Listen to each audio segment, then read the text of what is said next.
Time for Community Conversations, a program focusing on the people working to make the Jonesboro community a better place while offering viewpoints from all sides of the issues. The views expressed in this program are those of the participants and do not necessarily reflect the views of KLEK 102.5 FM, the voice of Arkansas Minority Advocacy Council, or our underwriters or sponsors. KLEK 102.5 FM, good morning to you. It's Wednesday, October 19th, 2016. Mayor's Week continues on Community Conversations. Kato Wonder is in the studio with you, along with my co-host, Mrs. Quabila Harden, and joining us today is Mr. Tom Elwood. I think I got that right. Yeah, you got it right. All right, and Mr. Elwood is a candidate running for mayor of the city of Jonesboro. KLEK and the Voice of Arkansas Minority Advocacy Council does not endorse nor support any candidate for office, nor was any compensation provided for this interview.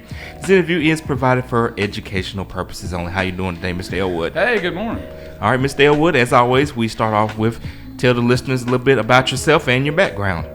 Well, I'm a lifelong resident of Jonesboro. Graduated from Jonesboro High School in 1978. Attended ASU with the assistance of an academic scholarship. I had an excellent ACT test score, evidently. What was your score? They've changed the system since then. It was like 23, 24, something like that. I mean, now they're on like a 4-digit number, so I have no idea how it transfers. But I qualified for the state scholarship. Okay. I got every semester. I got a little bit, but you had to make grades to maintain it. Yes. And I briefly attended the University of Arkansas School of Law. And I stayed there for 2 weeks, and it just was apparent to me that this wasn't God's plan for my life. So I came back home and I rejoined my dad and my brother in our local tree service business, and I've been doing that ever since. So. All right. All right, so Mr. Elwood, tell us what made you decide to run for mayor. Well, I am a lifelong resident. My dad has always participated in, they had like a coffee round table back in the day, and the mayors, and they would come to the contractors and the people in the city that actually lived here, and they would listen and get their feedback so they could make policy decisions and what the people were actually thinking. Okay. And they didn't do no surveys or anything. I mean, they actually knew. And I sat at the table like the next one because I was bored to death hearing a bunch of old men talking about drainage. And it turns out now I'm an old man talking about drainage. So, I mean, this isn't like a glory position to me. I'd sooner be an astronaut or an NFL quarterback as to be a mayor, but this is where I'm at this point in my life. This is where I'm at. So I feel like I'm qualified to handle this position because I understand what goes into it. A lot of people say, well, you don't know what you're getting into. And I'm sitting there, well, I've been around it all. We never cashed a check from the city of Jonesboro. Okay. I'm not on the money inside of it. And the dad said, you don't want any part of that because there's strings attached whenever you do things like that. You're better off just working for the individual person than you are trying to get a big contract with a big company or something, because the big companies change, they make different decisions. Individuals, if they like you, most of our customers are lifelong customers. Okay. I mean, the only time we lose one is when they pass away, and then a lot of times we get the next generation, the kids and stuff, and so that's some of my background. All right, and what are some of the other qualifications you feel that you have for mayor? Well, we don't have a basketball team. I mean, we're not playing sports here. So, I mean, it's just the ability to process information and to be out in the public and kind of know what's going on about how to clean out a drainage ditch, things of that nature. And we do have to get the local citizens to participate, because if you're living on a street that floods and you got a water inlet, you need to make sure there's not a 2-liter bottle in there or a deer hide. Okay. You can't expect the city to keep it perfectly clean, but instead of calling the city, just go out there and take it and put it in your own personal dumpster. I mean, you got to participate in this. The city is yours too. I mean, you can't wait for a city official to come along and do something. Okay. Now, you can't start digging holes and stuff like that, or you can't, simple things. Okay. Go ahead and ask your question. Well, I was just going to say I don't want to have all the fun for myself. Well, I'd sooner talk to her anyway, so go ahead. Well, she's prettier. Oh, yeah, she's incredible. Well, since you brought up flooding, which is, that seems to be the issue of the century. Sure it is. With Jonesboro, how would you handle, say, 5 to 10 year projections of how to deal with flooding? Well, flooding is a pretty simple thing, and I'm surprised how many people don't even understand it. Even the engineers, they're talking about all the water goes towards Little Bay Ditch and the Mississippi River. Well, that's simply not true. Okay. We're talking about the Joe Matt Campbell project out there. Now, that's a natural flood zone out there. All the water from Christian Creek and Lost Creek. As a kid, I used to walk up and down these creeks as an adventure, so I kind of know where the water goes and how it flows. It all ends up there behind that brick company. And then the trees out there actually soak up the water and it spreads out. And it may even enter the underground aquifers out there. I'm not sure what happens underwater to groundwater. But I do know that water, I don't see how that water gets to Bay, Arkansas, because it's on the other side of Jonesboro. So whenever somebody comes out and makes that statement that you can clean out all the ditches and you're not going to solve the flooding problem, I don't think they know what they're talking about. And then the second item is they talk about a 6-inch rain. The rain is measured at the Jonesboro Airport. They've got a rain gauge out there, and that's the official amount. That doesn't mean 6 inches of water fell at every square inch in Jonesboro. Okay. There may have been 10 or 12 inches in some areas. Yes. So when you talk about a 6-inch rain, we're talking about a 6-inch rain at the Jonesboro Airport, because that's the official where they get their information at. Because they can't have a rain gauge on every corner. Yes. So it's an issue, I understand. It's a natural issue, but we're so far behind. And even on our retention ponds, like on Johnson Avenue, if you look at ASU's campus, they have no retention pond from all that water. They built all these buildings and stuff, but they're not required to retain the water. Now, when they built the apartment buildings across the street where Come and Go is, they got a nice retention pond there, and it seems to be working. But if ASU's not going to do their part, Johnson's going to flood. It doesn't matter if I'm the mayor or the governor. I mean, they have to step up their game too. So we're far, far behind because there's no money in drainage. Okay. So once again, we are speaking with Mr. Thomas Elwood, candidate for mayor of the city of Jonesboro. And since we're on the subject of drainage, let's kind of bring it to traffic. What do you propose to do to handle the traffic situation in Jonesboro? We got more traffic, more cars, and more congestion, and it's only going to get worse. So in a way, I think they kind of go hand in hand because roads, they do. And you know, you got drainage and roads and all of that. So what's your solution if you are elected mayor to address traffic in Jonesboro? Well, first off, you know, they made that roundabout out there on Airport Road, and I can't think of a worse decision. I mean, it looks good on paper. You got a piece of paper there, and it's square and it's flat, and it looks kind of cute. You go down here, and we got a big circle, and it goes. You know, it's not a practical ideal, and we spent all this money doing that, and then the council members and the mayor laughing at the people for working. You know, I seen 3 people out there working the other day, and I'm sitting there to myself, well, whose fault is that? I mean, you can't just say, hey, street department built me a roundabout, and you don't tell them how to do it. Okay. I mean, and there's places in town. There's a big park plan out north of town by Northside Ballpark, and I'm kind of late to this because I didn't know it. But they're talking about making a street between Patrick and 141 North Church.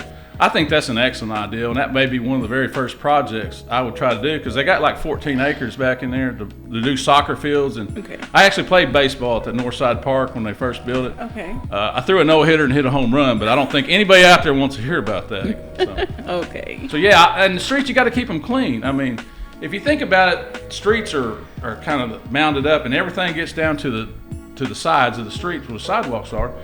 So instead of sweeping the whole street, those street sweepers are expensive. They have some small portable ones that almost look like a golf cart, and you can run them down there and they'll clean out the sides of the street where you pick up all the nails and the leaves and stuff so they don't get into your drainage system. So yeah, keeping things clean and neat is very important too. So, and we're not doing that because everyone said, well, you got to sweep the whole street. Well, no, the middle of it's got a crown to it and everything falls to the side. So why do I spend time vacuuming the center line?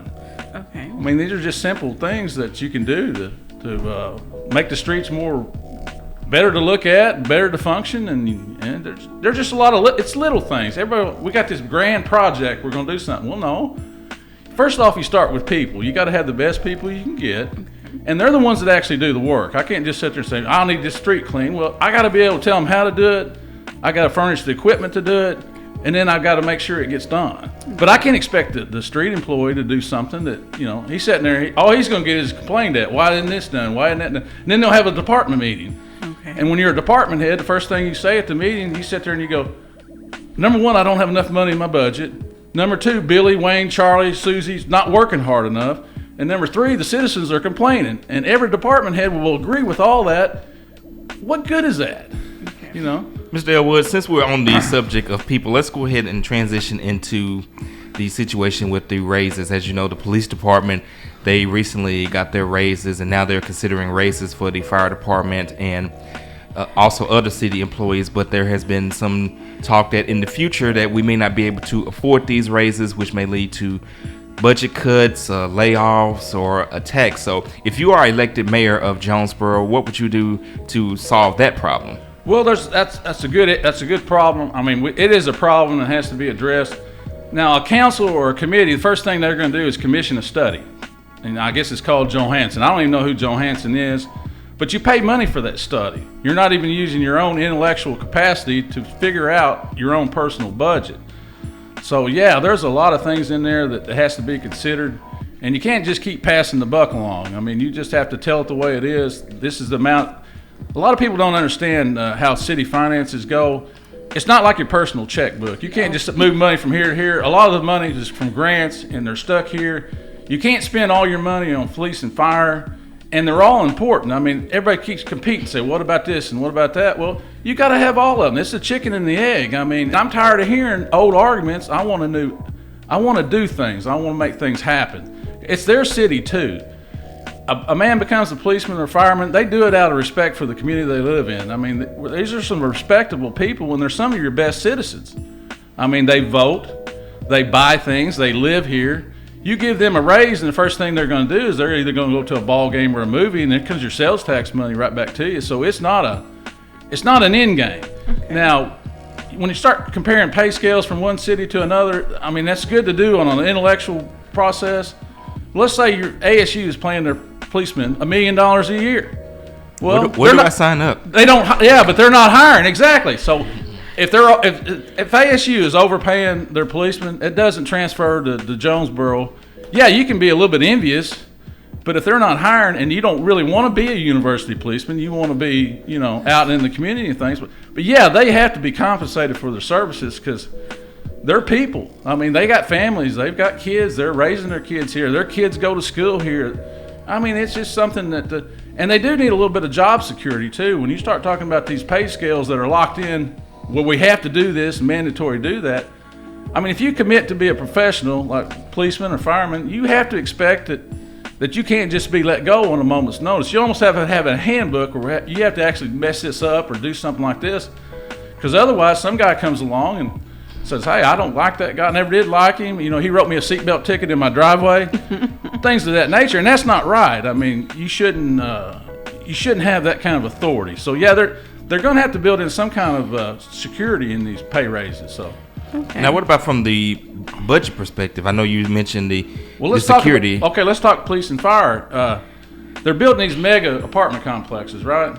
Well, they're actually running a business. They're going to have to step up their game. They're either going to have to provide their own security, or we're going to have to charge them for it.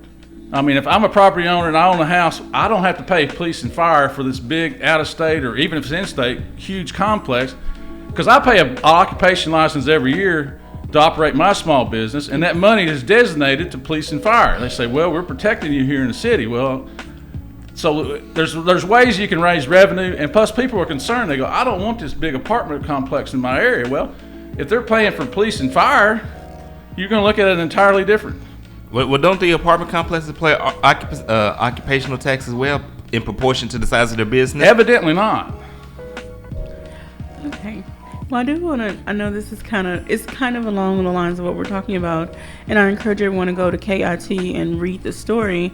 The Jonesboro City Council approves pay plan, so it's been, I guess, approved. Firefighters and non-uniform employees. It was decided last night at the City Council meeting, so everyone go and read that story. And then, if you have any questions, comments, contact your City Council, and, maybe contact the mayor, see what's going on. Everyone has a right to know what's going on. Like you mentioned, the budget. It's a published document every year, so I mean, and budgets never stand the test of time. You're always amending it. When a problem comes up, you call a meeting, well, we got to amend the budget. And then at the end of the year, they do a thing called a cleanup budget, where any error that showed up in the budget, it gets cleaned up and rectified for the next year. So, and the problem with budgets and saving money is, years ago, you would save the money and you'd put it in the bank and you get 9% interest on it. Now, when you got budget surplus, I mean, you're getting less than 1% interest on it. So it's a kind of a complicated deal. And sometimes you do have to invest that reserve budget to become more efficient, with your equipment and that things of that nature. So, I mean, to most people, most older people, they say, well, just save that money. Well, that's good to save that money, but what do you do with what you save? Because it's losing value. I mean, the economy is so different than it was when I grew up. So there's issues all the way around, and it's just not in Jonesboro. I mean, this is statewide and this is nationwide, and as people, we're going to have to quit doing this political thing and start turning to people that actually know a little bit about what they're talking about.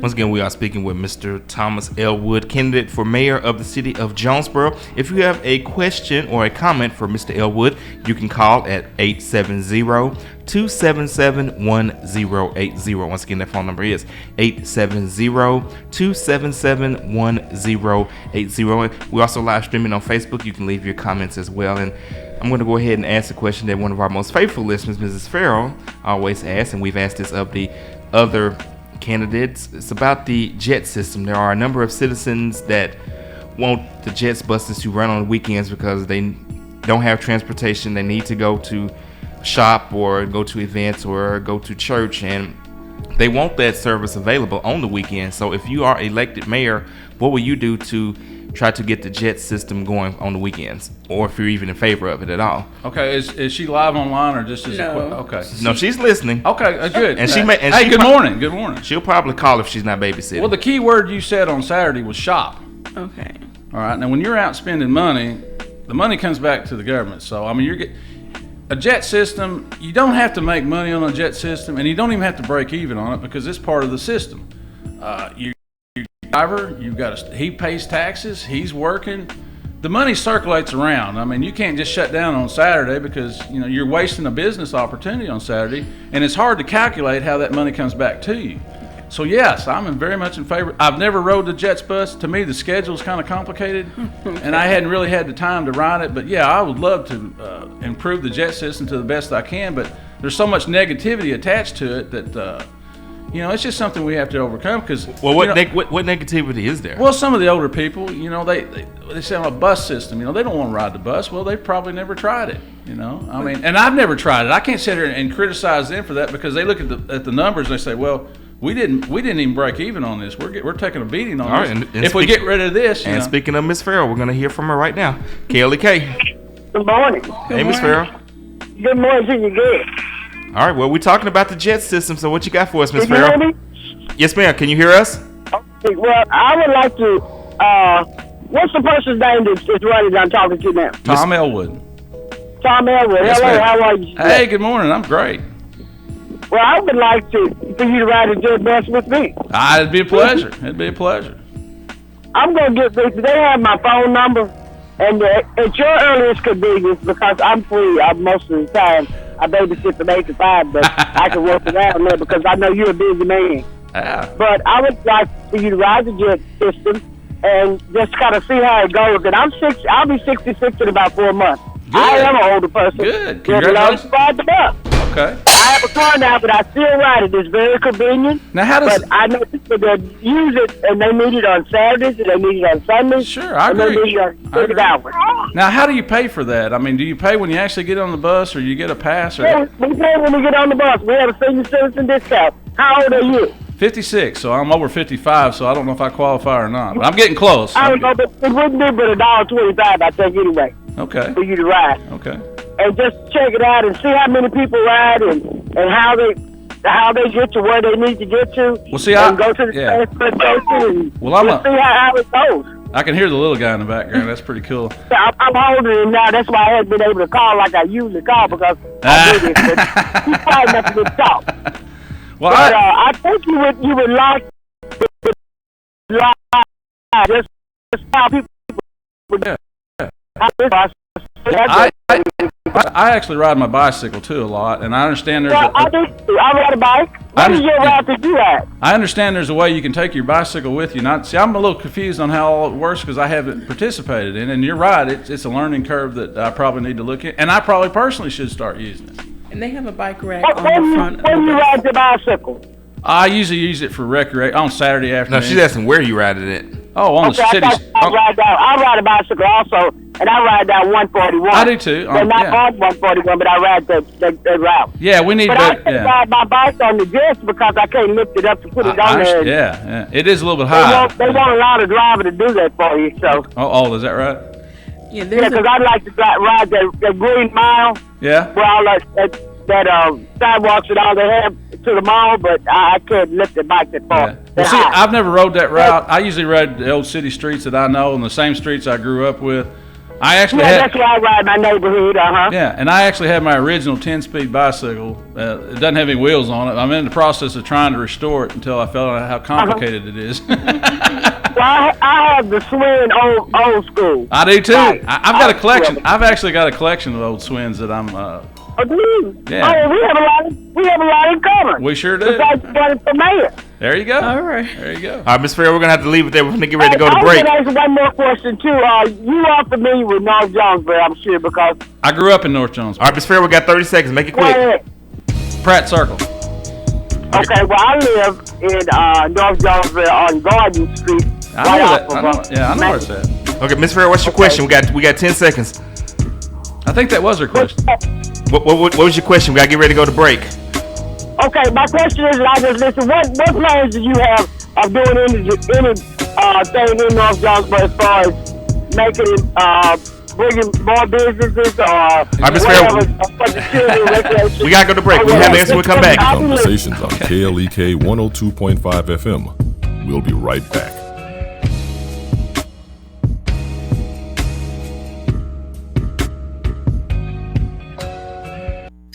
The good news about marriage. I'm Mark Merrill with today's Family Minute.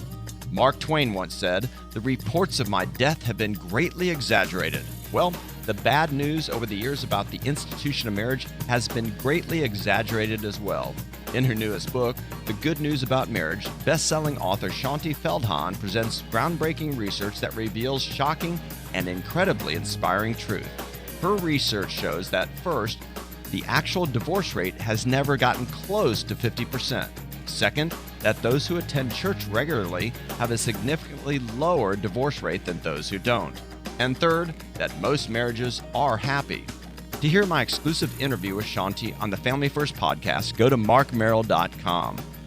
Remember, your family first. Family Minute is made possible by the Kappa Nu Omega chapter of Alpha Kappa Alpha Sorority Incorporated, a nonprofit organization committed to service to all mankind. Kappa Nu Omega Alpha Kappa Alpha on Facebook. Sarton Tire is now Lightning Tire and Towing LLC, 403 North Main Street and 4612 East Nettleton in Jonesboro. New name, same service, 30 years and counting. Offering new and used tires available with no credit check needed, 90 days same as cash. Leasing options available. They also offer auto repair, 24-hour towing, car wash, and auto detailing services. Lightning Tire and Towing believes that people serving and giving back to the community is what real business is all about. Phone number 870-932-1412. The New St. John Missionary Baptist Church Outreach Ministry conducts a Pack the Pantry event the first Sunday of every month. The New St. John Food Pantry helps feed the needy in the community. Each member is asked to bring a non-perishable food item of choice. Donations from the public are also accepted. The food pantry is available for those in need daily from 10 o'clock a.m. to 10 o'clock p.m. New St. John Missionary Baptist Church is located at 308 North Main Street in Jonesboro, and more information is available at 870-972-0859 or 870-317-1269.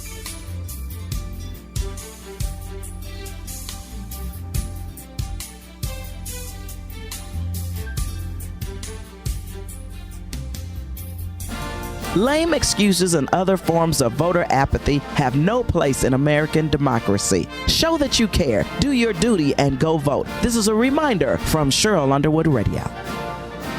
From the KLEK Community Calendar, A-State Care presents After School Tutoring in the Community. Available Tuesdays and Thursdays from 3 o'clock p.m. until 5 o'clock p.m. through December 6, 2016. Subjects that will be taught will be language arts, writing, reading comprehension, mathematics, science, geography, social studies, and history. The address is 911 Magnolia Road in Jonesboro, Arkansas. And now back to Community Conversations on KLEK 102.5 FM. And we're back on Community Conversations on KLEK with Mr. Tom Elwood, candidate for mayor of the city of Jonesboro. Before we went to break, we was on the phone with Mrs. Norma Farrell, and Mrs. Farrell wanted to ask Mr. Elwood, what are your plans to improve the north side of Jonesboro? Well, that's an excellent question, and we do feel kind of neglected out there because I'm born and raised at 1520 Pratt Circle.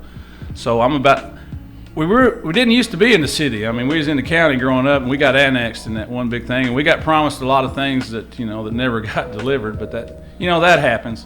I'm very interested in that park proposal that they have about improving Northside Park because I'm familiar with that area, and I'd love the idea of making a street that connects Patrick with 141. I think the policemen can make regular sweeps through there, and when you got dead-end streets, it's kind of hard for the patrolmen to even access the area. And so, yes, I think that'd be the first thing that I'd try to do is get that road in there, and then we can start developing the park. Now, you don't do this overnight. You don't necessarily do it in 1 year. I'm talking about a process. And if you're ever going to improve anything, you have to get started. And they got started with, they got the land, donated to them. So there is a start, and they've got a plan for it. I'm not going to say I'll do exactly the same plan, but I'd evaluate it. But I love the idea and the concept, and I think it's going to help everybody. I mean, I don't pit north side against south side or east against west. Any improvement in the city of Jonesboro is an improvement for all of us. I mean, there's no other way of looking at it. But bringing it back to the north side, what about attracting industries, businesses, and even banks? Because there's not even a bank on that side of town other than maybe an ATM here or there. I've heard this before, about a fast food restaurant or something like that. That's got to be a private decision. The mayor doesn't have much to say about that, but I'm in agreement. But I bank with Bank of America, and we've only got one branch in the whole city, and it's ridiculous. I mean, I don't even know what they're thinking, But yes, it'd be nice to have within walking distance is kind of what I think you're talking about, because everybody in North Side doesn't have a car, and I don't like to drive in traffic either. And the older I get, the more convenient it is to me. I'm all for that too. But a lot of those decisions are going to have to be made on the business side of it, to be honest with you. Well, speaking of that, I live on the north side as well, and there are a lot of properties that could use some improvement, and so mine included. Would you be interested for citywide cleanup or encouraging? I know you mentioned once before about the citizens have to be more involved as well. So offering some incentives or hopefully creating some programs for people who don't just have the money up front. That's an excellent question. And the dump closes early on Saturday too. Like say you load up a load of trash for over the week and you put it on a trailer and you think you're going to take it to the landfill. Well, you better get there early. Okay. And I understand that. I mean, there's staffing issues and there's got to be deadlines and schedules on this stuff. We tried that Operation Clean Sweep, and a lot of people like that, and a lot of people are in favor of that.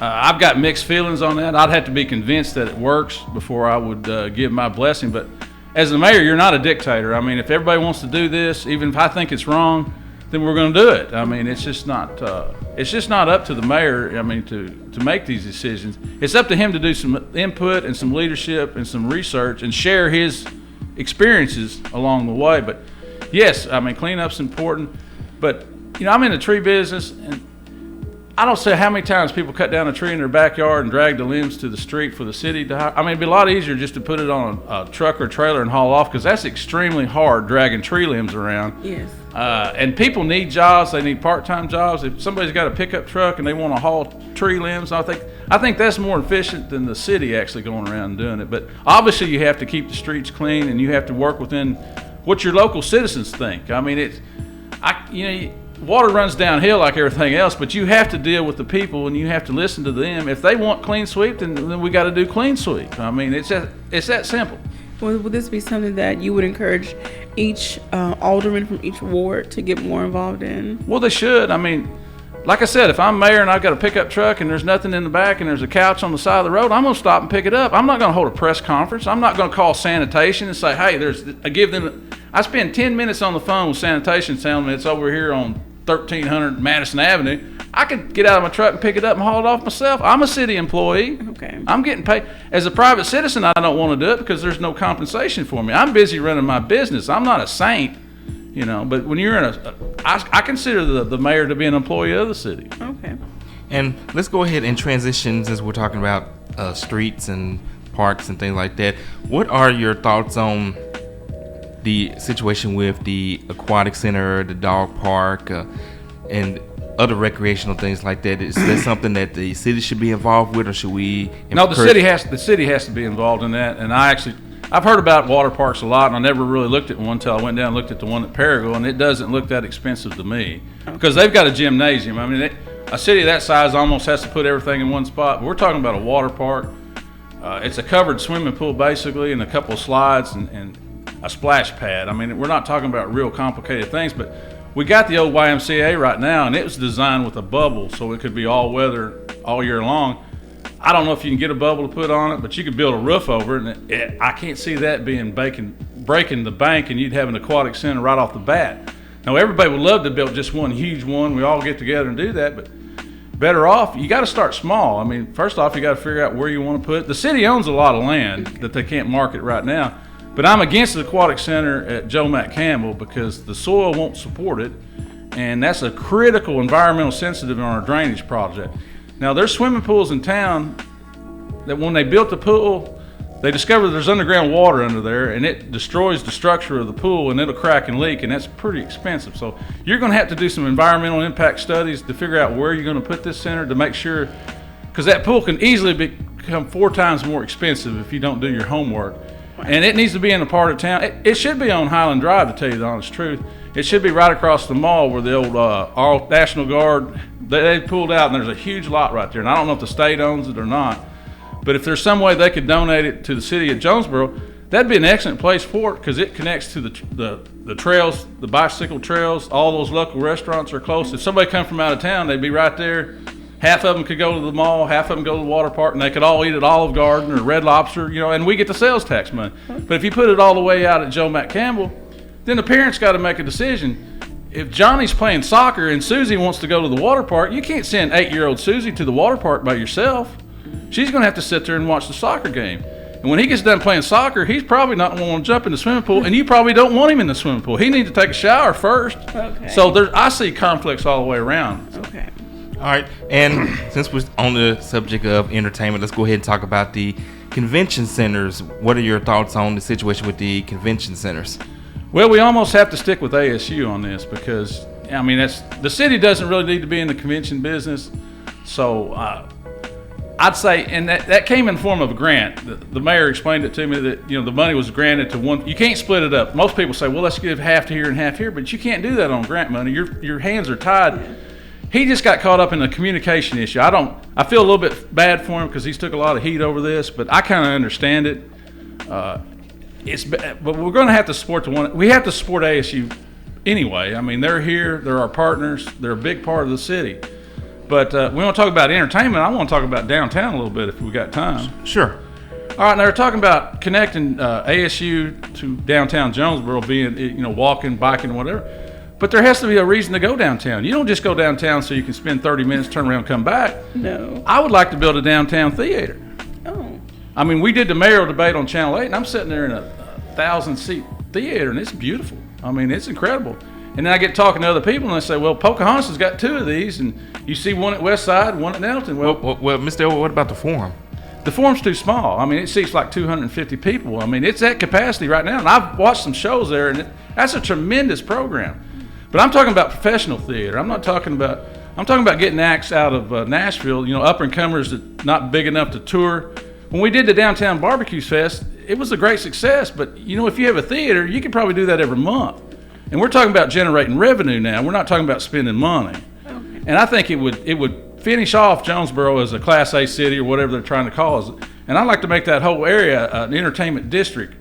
And even kind of give them some tax breaks on the alcohol tax and things like that to actually, because they're providing live entertainment, a lot of places are, and your chain restaurants don't do that. And I'd like to commit it to an area downtown. So yeah, I've got some ambitious plans on it, but it does have to fit. Not saying in 10 years, but I think because we're kids on when they get out. There should be a professional opportunity without going to New York City to do it.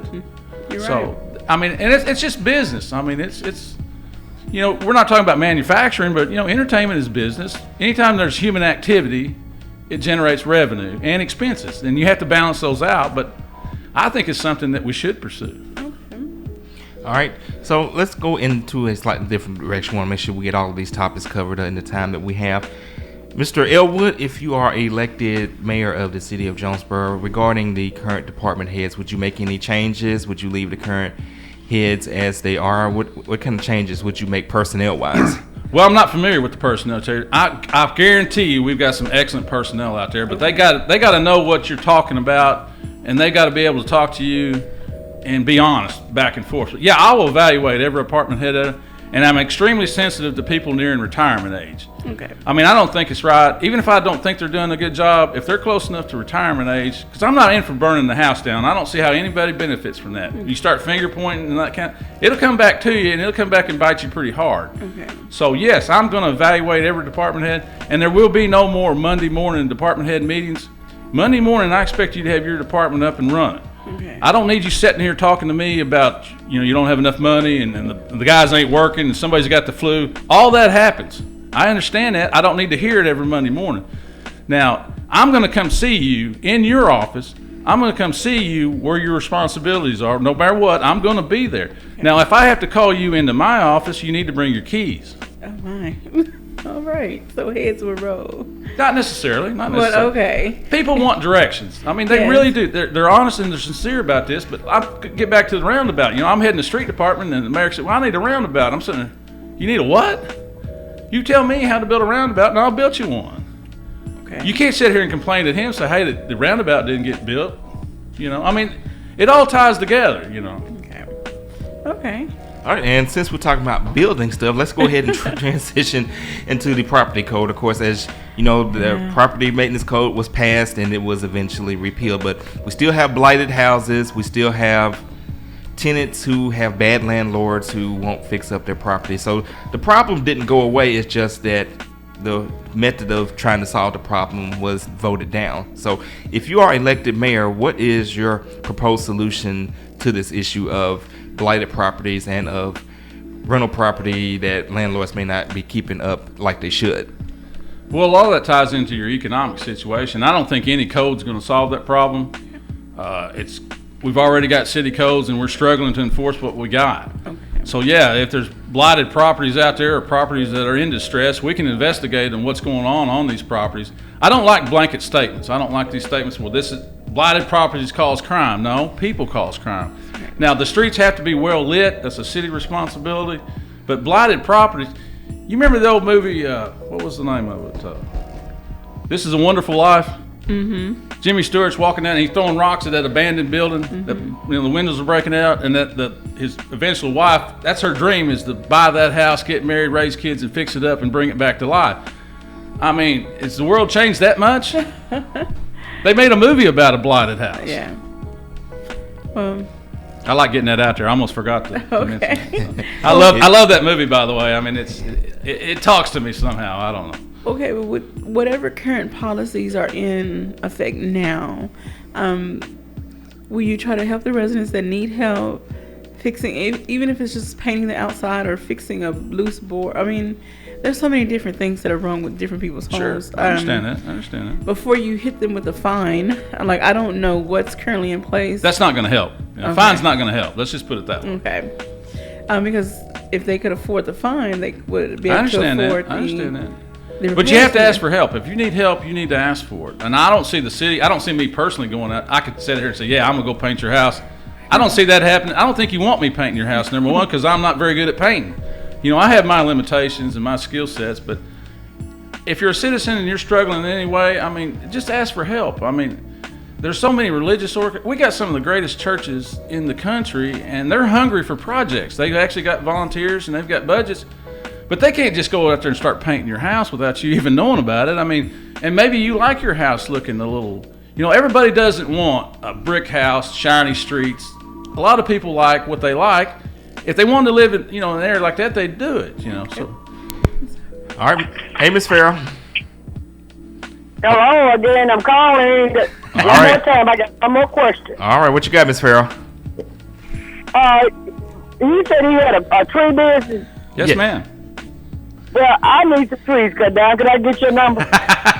Well, I gave him your number. That's what Miss Farrell doing, but I would like to have the number, please. Well, I'll get it to you. I'll call you after we get done here. Yeah, we already gave him your number about the Jets thing.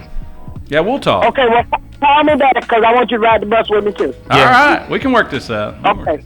All right, thank you. I thank you for the call, Ms. Farrell. And, of course, if you want to call and ask a question for Mr. Elwood, phone number is 870-277-1080. Once again, the phone number is 870-277-1080. You can also post your comments and your questions on our Facebook live stream. Kubia, did you have another question, or should I ask? Do you have a tree one? you want me to look at too? No. Oh, no trees. No. Oh. Darn it. Well, I do, but it's in Helena. It's in I mean, I just did want to ask, okay, if you are elected day one going in, I know you said you want to do away with the Monday morning department head meetings, but what are some other things you would like to do, just say day one going Well, day one, I'm going to have to review everything. I've got to actually assembled a team of people that are experts in a lot of different areas. It's not just going to be Tom coming in there. When I come in there, I'm going to have people with me. I'm going to ask you questions about how your job is currently structured and how it functions. I'm not going to burn the house down. Okay. Obviously, you can tell you can talk to me, and I can reason a little bit. But yes, I'll be making some changes. We got to get more efficient. Number one, we can't waste our time, chasing our own tails. Okay. It doesn't benefit anybody. So everybody talks about day one. Well, we're talking about 4 years. Yes. Okay. All right, Mr. Elwood, if you are elected mayor, will you? When I'm elected mayor. All right. Well, when you are elected, that was you, not me. We don't endorse or support any candidate. But will you try to secure more grants for the city? Absolutely. And I actually know people that are former mayors and things of that nature that I've already talked to about how the state grant system works. Okay. I know people in Washington, D.C., even how the federal grant process works.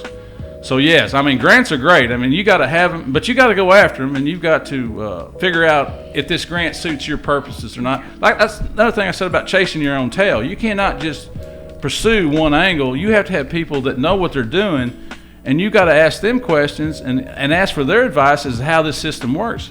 But it's still people talking to people. Okay. I mean, it all boils down to that. I mean, communication and relationships, I mean, that's how you get things done. Okay. All right. And Mr. Elwood, what are your thoughts about the annexation issue that is currently being talked about in the city of Jonesboro? Well, to tell you the honest truth, I hadn't really considered it and even thought about it. Before I was running for mayor, I didn't know that was an issue. Okay. To tell you the truth. I mean, I hadn't really investigated, so it'd be wrong for me to pop off and just say, hey, this is what we ought to do. I need to look into that issue, to be honest with you, and try to understand what we're actually talking about here. But, no, I don't, the city's got a lot of space right now. And that's one of the good things. That's a good problem to have when you got growth and you got space. Okay. You don't have to worry about zoning as much. Now, if you're in a small area, zoning is very important. But when you got a big area, I mean, it makes your zoning issues a heck of a lot easier to make. So. Okay. All right. We got about 2 minutes left in this segment. So, Mr. Elwood, just kind of want you to tell the listeners some of the things that citizens has brought to your attention while you've been out campaigning. What are some of the issues that they feel are important to them to let you know about? Well, the main thing, they just feel disconnected. They feel like, and I don't care who you are, how much money you got, they feel like, man, nobody's listening to me. Okay. They feel like, citizens on the whole are starting to fear their government at all levels, and that is so wrong. All these proposals, like even the property code, I don't even know where that came from. It's a 30-page long thing. Somebody spent a lot of time figuring out that property code, and they tried to apply it to every city in America all across the board. So evidently these ideals or legislations or code are coming from somewhere. Okay. And if you're local, you feel like, you don't have any input. But yeah, fear is a big thing, and we got to do away with that. I mean, we have to communicate with each other a little better. That's why that police thing was so important. You got a whole group of people here, and they're the ones protecting you, and they're upset. I mean, you can't have that. Okay. You can't let it get that far. They can be upset with you, but they can't get that far. Okay. Well, I hope that people are listening and they're taking notes, and when they go to the polls, they make an informed decision. And I worked the polls for 30 years, as a matter of fact. We got $29 a day to work a 12-hour day. I mean, they pay a little better now, but I don't even know if it's minimum wage or not. But okay. Be nice to your poll worker. There's a set of rules they've got to follow as far as IDs and all that. And those lines, they get long, but they're working that line. Okay. They're not interested in long lines, but your poll worker is an excellent citizen because they're involved in, and they're not cheating. Trust me. Okay. I can't keep up with who you are, even who you are, whether you voted or not, because my mind gets confused after you hear so many McDaniels, McDonald's, and even the names get, it's a long day. So just be nice to your poll worker. And if you want to volunteer to work the polls, there's a process for that too, because they're always looking for workers. And you can probably contact Craighead County Clerk, Mr. Cade Holliday, for the information. We're speaking with Mr. Tom Elwood, candidate for mayor of the city of Jonesboro. You listen to Community Conversations, and this is KLEK 102.5 FM.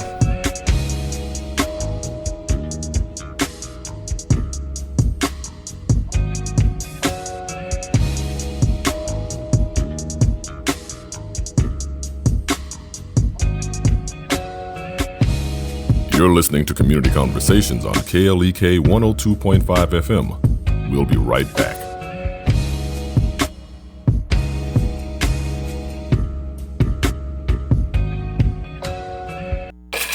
We're back with Money Matters. I'm Alfred Edmond Jr.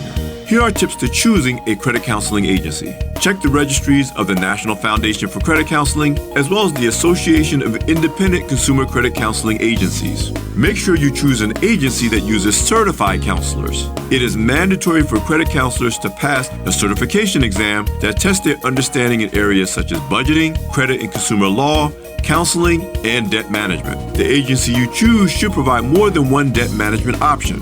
Your counselor should review all of your options with you. Steer clear of any counselor who recommends the DMP before completing a thorough counseling session or says he or she gets paid if you sign up for the DMP. Check and be sure that the agency has a good record. The Better Business Bureau is a good place to start. Also, check with your state attorney general for complaints or legal actions brought against the organization. I'm Alfred Edmond Jr. for Money Matters, a product of American Urban Radio Networks. Money Matters is made possible by the Jonesboro Alumni Chapter of Delta Sigma Theta Sorority Incorporated, a nonprofit organization dedicated to uncompromising commitment to communities, service, leadership, empowerment. www.jonesboroalumnidst.org. Attention members and guests. KLEK 102.5 FM and Legends 1025 presents the A-State After Party for grown folks. It's going down after every Arkansas State home football game this season. Legends 1025 West Johnson Avenue in front of Riceland Foods. Admission starts at just $5. 21 and up to enter. Live broadcast on KLEK 102.5 FM. Music by DJ Sharkzilla. Hosted by Mr. Chew. Let's cheer on the Arkansas State Red Wolves to victory. And then celebrate after each home game at Legends 1025. These events are KLEK fundraisers. The first 30 ladies get in free.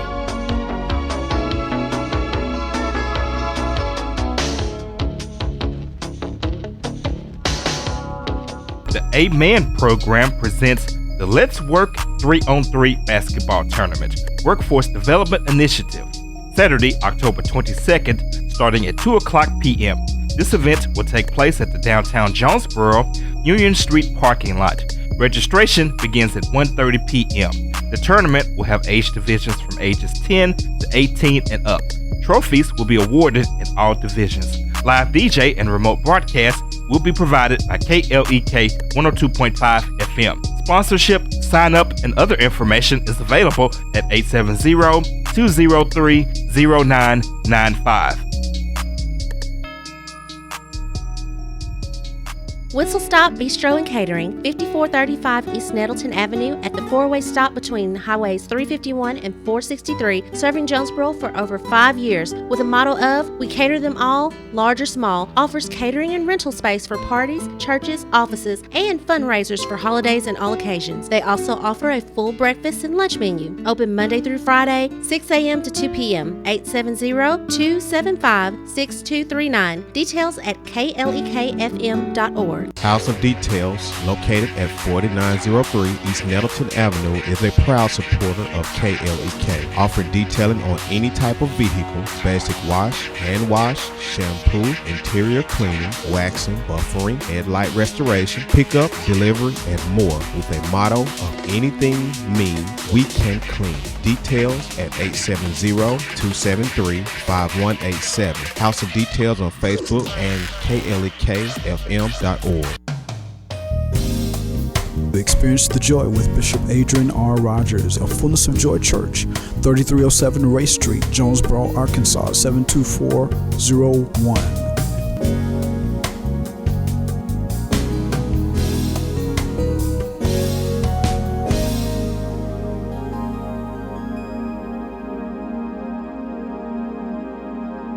And now back to Community Conversations on KLEK 102.5 FM. And we're back on Community Conversations on KLEK 102.5 FM. We are still inside of Mayor's Week, and today we have Mr. Tom Elwood in the studio with us, and he is taking your calls and your questions at 870-277-1080, and also on our Facebook live stream. And I got my co-host, Mrs. Kabila Harden, in the studio with us as well.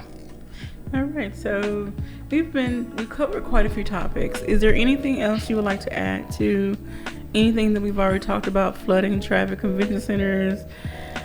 Well, I don't. We've talked about a lot of things, and I've enjoyed every minute of it. To tell you the truth, no, there's nothing. I could talk all day on some of these subjects, but basically, we have to work together. We have to communicate. You have to do your job. But you have to know what your job entails. I don't know if we even have a city handbook for what, they do in schools. You got something that's expected out of you. It's actually written down somewhere, so you have a point of reference instead of just doing everything verbal. I don't know if the city has a handbook for the employees. I really don't. If they do, I'd like to look at it and go over it and make sure that each employee understands what is expected out of them, because it's their city too, and they're not interested in messing up or not doing things. But you don't want to do anything wrong either, because a lot of times when you're doing something, you're making your own decision, and something doesn't go right, everybody's pointing your finger at the guy that's actually working, and that is not right. Sometimes it's better not to work and just sit back and say, hey, tell me what you want done. And we kind of need to address that issue too. We got a Facebook shout out to Greg Eichert, and hopefully I pronounced that last name right. I doubt if you did. Well, people botch my name all the time. Mine too. So it's all good. It's all good. Earlier in the show, you talked about, budget and surplus, Sure. and how the surplus is not really generating as much of a return, I guess you say, a percentage. Yeah. How would you go about trying to change that as far as, making sure our money is really working for us so that we're not being penalized, basically, for having a surplus? Well, it'd be dangerous to mess with it, to tell you the honest truth. Because, you surely don't want to make a mistake there. But you do have to have a reserve account because, if we have a disaster, an earthquake or something like that, we're still going to have to be up and running. And we're, that would be a difficult kind. And of course, you'll get money back. They'll reimburse you, but you're going to have to do the initial outlays. You have to have money for gas. You got to be able to pay it. You can't expect employees to work for nothing, even in a natural disaster. Now, it may take them a while to get paid, because that's true of all of us. But it'd be dangerous. It used to be a good problem to have, because if you got 10% interest back when the money market was up, it was in the city's best interest to save every penny they could, because they actually got a return from it. Now you're better off investing that money in your people, because they'll actually go out and spend that money, and your money comes back to you. So if you're sitting on a lot of money, that's a good problem to have, but you have to be very careful about not doing anything. Okay. Well, all right, Mr. Elwood, just kind of tell the listeners, what are some of your goals as mayor? Like, if you are elected mayor, what are some things you would hope to accomplish by the end of your term? Well, the first thing, I'd like to restore the trust. I'd like to, that everybody kind of gets where they feel like they're a part of the process. But I'd love getting this pay plan squared around, because it's dragged on. It's been dragging on too long, and they do need to get paid. There's no question about it. I'd like to, get the employees a little happier than what they are now, and just restore the trust and kind of make sure things just function. I just want things to work. I don't really have no axe to grind. I'm not out to burn the house down or solve old grudges or any of that, because it's a total waste of time. But I can't just sit here and tell you I'll have this done by this point and this point, but I promise you that I will listen, and I will do the best I know how to do. And I do know you got to start small. You don't just, if you're building a hospital, you don't just build a hospital. You got to start somewhere, and you add on to it. And that's true of any endeavor or any business. And you got to be flexible. You got to be able to make changes. You can't just keep butting your head up against the wall. So, and I'll be calling on the experts. I'm not going to make all the decisions myself. Evidently, I'm kind of intelligent. People tell me that, but I can't keep a score in bowling. Okay. As simple as that process is, I cannot understand it. So I understand that I have limits, And like I said, painting your house, you wouldn't want me painting your house because it'd cost twice as much and it'd look like crap, to be honest with you. So yeah, you do have to use human capital because everybody's got special gifts, in my opinion, and everybody's here for a reason. Now, you may not personally understand the reason you're here. I may not. It may never make sense to you, but obviously everybody is here for a reason. So, alrighty. Not to get too deep and philosophical. So. No problem. Well, like I said, it's all about articulating your vision for the listeners and letting them know what you stand for and what you plan to do, because either yourself or one of the other candidates is ultimately going to win the election and be the mayor for the next few years. So. And if it's not me, I will work to support anybody that is the mayor, because it is a job, and it's a full-time job, kind of like Mayor Perrin says, but we have to work together, and that's just the bottom line. No one person owns the mayor's office, and I keep hearing this, the right people. I don't know who the right people are, to be honest with you, and it scares me a little bit, but trust me, the people will decide who is the mayor of Jonesboro. I don't care how many signs you put up. I don't care how many times you go on the radio or the TV. The people of Jonesboro are very intelligent, yes, especially when it comes to the election process. They make very few mistakes. Yes, sir. And when they do, they correct them. Okay. All right. Well, Mr. Elwood, we're getting ready to get into our final 2.5 minutes on the show. So this is now your opportunity to sell yourself to the voters and tell them why they should elect you as the next mayor of Jonesboro. Well, I'm not going to take that bait. I'm getting a little tired of talking about myself, but okay. I am a resident, and I will listen. I'll do the best job I know how to do. Because obviously money doesn't move my mountain. I live north of town and take care of my dad.